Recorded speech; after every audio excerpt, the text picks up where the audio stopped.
Halo guys, jumpa lagi dengan Mimin Oyan GG. Mari kita lanjutkan cerita Donghua Dewa Xiaoyan part 6. Ayo langsung aja kita ke alurnya. Saya pikir baju besi Anda sangat bagus. Bagaimana kalau Anda mengirim saya satu set setelah menyelesaikan rencana kita? Yonghe berkata tidak sopan sama sekali. Tetapi kedua Taisu yang mendengar kata-kata itu tercengang. Bukannya aku tidak bisa memberimu armor dewa palsu, tapi aku tidak ingin berjanji denganmu untuk sekarang. Karena armor dewa palsu harus dikendalikan oleh seseorang dengan terlalu banyak darah. Jadi, bahkan jika aku memberikannya padamu, kamu tidak akan bisa menggunakannya.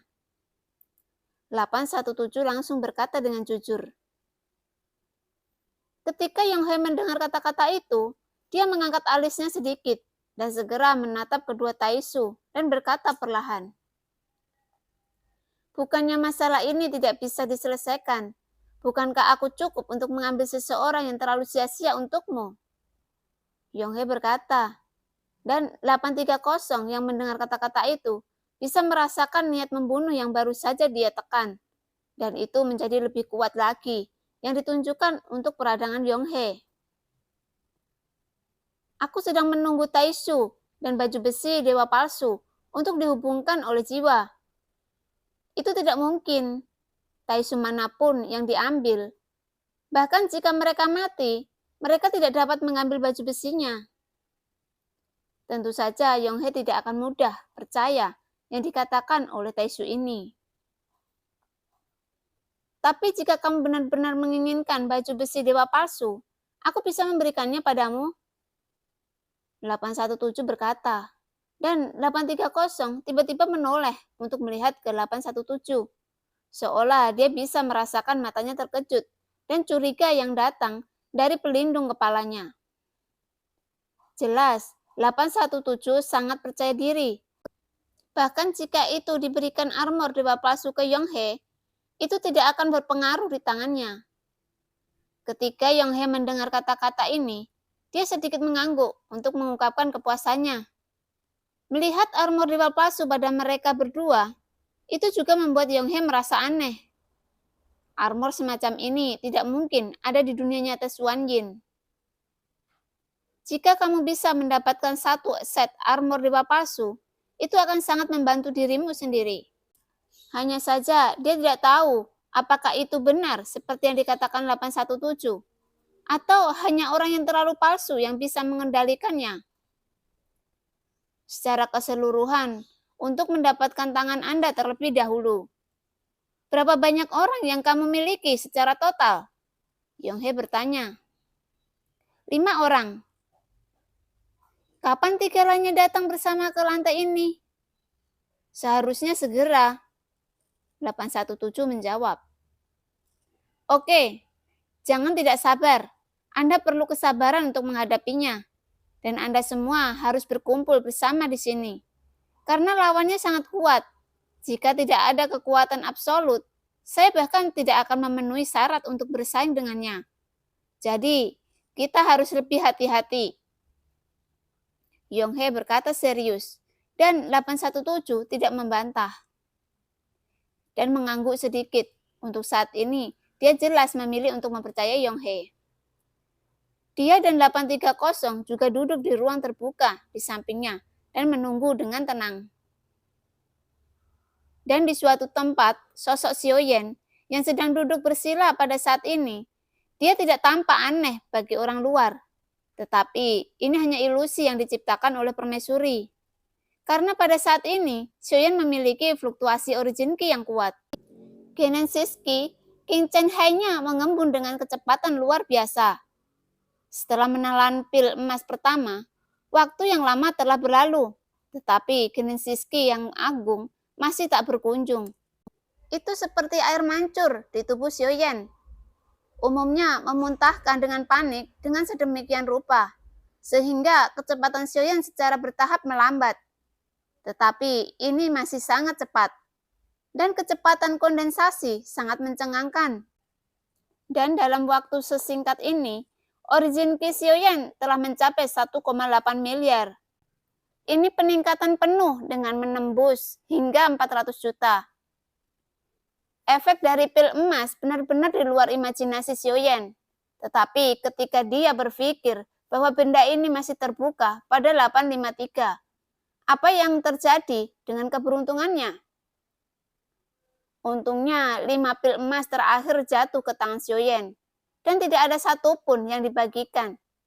Jika satu dibagikan oleh 853 pada waktu itu, yang diperkirakan Xiaoyan bahkan akan menyerahkan identitas yang disamarkan ini dan berjuang untuk mengambilnya. Ketika bintang-bintang Genensisky terus mengembun dan latar belakang Genensisky meningkat secara liar, Xiaoyan tampaknya hanya selangkah lagi dari puncak dewa 9 bintang yang berjuang. Jika Anda terus berlatih dengan kecepatan ini, saya khawatir tidak akan butuh banyak waktu untuk berhasil menembus puncak dewa pertarungan bintang 9 untuk saat ini. Tentu saja, yang benar-benar membuat Xiaoyan bersemangat bukanlah puncak dewa bintang 9 pertarungan, tetapi akhir dari dewa pertarungan, dan seterusnya. Itu adalah yang ada di hati Xiaoyan dan keabadian kaisar yang ia dambakan.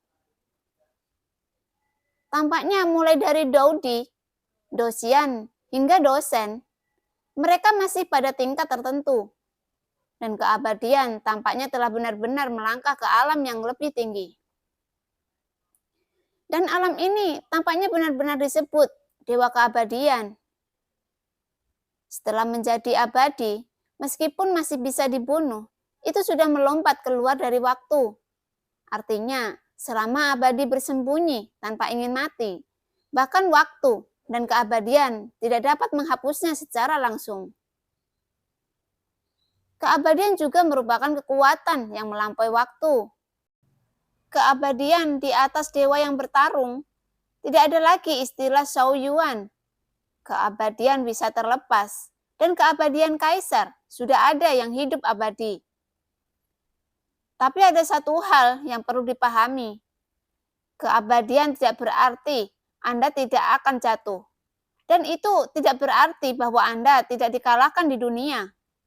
Dan Xiaoyan sudah merasakan kekuatan sungsang selama perampokan. Jadi dia mengerti bahwa untuk mencapai tingkat sungsang, Anda harus memiliki kekuatan kehormatan. Dan masih ada jalan yang sangat panjang untuk dilalui. Tampaknya dia telah menembus keabadian kaisar. Seolah-olah dia telah benar-benar melangkah ke langkah pertama untuk menjadi seorang bangsawan. Setelah meninggalkan benua Doudi, Xiaoyan mengandalkan terlalu banyak orang kuat untuk membantunya. Ini adalah keberuntungan yang diberikan kepadanya oleh atasannya. Tetapi keberuntungan semacam ini mungkin juga akan mengikuti pertempuran antara Sensi dan Taisu. Dan ledakan itu akan terjadi, perlahan menghilang. Xiaoyan harus menjadi lebih kuat sesegera mungkin. Dan meskipun permaisuri di sampingnya meledak dengan kekuatan yang sangat kuat, yang dapat memberinya rasa aman yang cukup saat ini, Xiaoyan semakin memahami bahwa permaisuri saat ini seperti sebuah lilin yang menyala, bahkan jika itu dapat meneranginya saat ini. Tetapi ketika lilin akan padam, permaisuri telah jatuh, dan permaisuri saat ini mungkin hanyalah sisa dari jiwanya yang telah dia simpan dan menunggu. Mungkin semua ini sebenarnya bukan miliknya. Mungkin kekuatannya tidak ada habisnya, tetapi Xiaoyan berharap setidaknya dia bisa menjadi lebih kuat, sehingga dewa dapat menembus keabadian. Pada saat itu, jika dia menggunakan teknik pembentukan kehidupan dan menyatukan kekuatan klon, dia setidaknya bisa menghadapi sebagian besar orang yang lebih kuat. Untuk kekuatan dewa yang belum menembus keabadian, dan waktu untuk mempertahankan teknik pembentukan kehidupan tidak cukup. Terutama karena kekuatan dewa tidak cukup, budidaya avatar dewa asli hanya dapat dipaksakan untuk mandek saat ini. Karena avatar terlalu kuat dari dewa, itu pasti akan dilawan. Jadi tidak peduli seberapa kuat avatarnya, itu tidak dapat membuka celah besar dengan dewa. 1871 juta.